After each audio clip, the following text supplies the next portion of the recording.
So that C-clamp grip, it's gonna be a big help for you guys, okay? Another thing that I saw a few of you guys do is if you're super extended or super in, it's hard for you to manage the gun or put inward pressure, right? So for example, here, I'll use you again. So keep your hand completely straight, right? And what I want you to do is pull inward. Stop me from pulling you, okay? Okay. All right, ready? Hard, right? Yeah.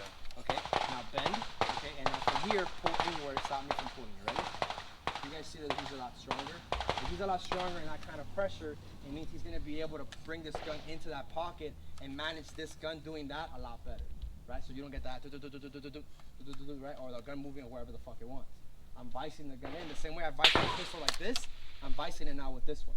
So a good bend, and then inward and in, it's gonna help you out, right? Because if I have outward, right, it's not as good as if I have it inward and I pull it in, right? Because not everything is nice and tight, okay? Also, tactics-wise, like if I have my elbow flare out like this, and I'm doing anything, right, it gives a bigger profile for somebody to shoot me and hit my elbow, right? And I just lost my elbow, and I have to transition to shooting one-handed, which fucking sucks with a rifle, okay? Or you can hit with a pistol, whatever. So this grip is going to be important, right? So C-clamp grip, I'm going to come over, right? Instead of being outward, I'm going to come inward, and I'm going to put it into that shoulder pocket, and I'm going to have the gun there, right? Now with the gun there, this gun is going to do all the managing. This gun is just, this finger is just going to pull the trigger, right? So eyes and ears. Copy. Eyes and ears. Eyes Making and sure ears. eyes and ears are on, you know? It's for you. All right, so now even if I ran the gun like this with just this hand, right, it's going to stay in the pocket as I run it like this, right? It doesn't really matter. Right, like I can shoot the gun because this is what manages the gun to come back on top. This one I'm just isolating to pull the trigger. Make sense?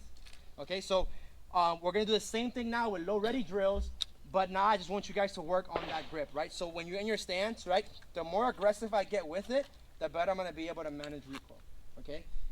My neck, if I could put it forward into the optics, so instead of being out here, right, if I could put my neck forward, my weight distribution gets a lot better and the gun gets nice and tight into my my shoulder pocket, right? So I want to have as many points of contact as possible, right? If I was to shoot the gun like this, I only have 2 points of contact, right? Once I go ahead and I put it against my shoulder, right, I have 3 points of contact. Once I put my cheek on my buttstock, right, I have a 4th point of contact, right? So the more points of contact I can have, I'm gonna do. The only time I'm gonna give up a point of contact is during movement, right? So once we start like moving and shooting, I'm gonna give up my shoulder, my pocket contact, because I really don't need it, right? Because what happens is if I keep it shouldered as I'm moving, my body moves, so the gun moves more, right? It moves all my body, right? My head never moves, right? When we walk, like the head stays straight, the rest of the body's kind of moving. Plus my head's gonna be moving to look at what I need to look at. So all I need really is to put it against my cheek, and I can start moving. The gun stays more stable as I'm doing it, because it's not bouncing on my body, right? So now when I'm doing stuff, and we start moving and shooting and doing stuff, so let's say I was gonna do, let's say whatever, I was gonna do the headshots here with the movement. So I'd be here and I start my movement. I don't need to shoulder it to manage the gun and start shooting, right? Because now the movement allows my optic to stay still. I always have to remember my holdover, which is the hardest part of this, and then I take my shots as I'm moving, because it keeps the gun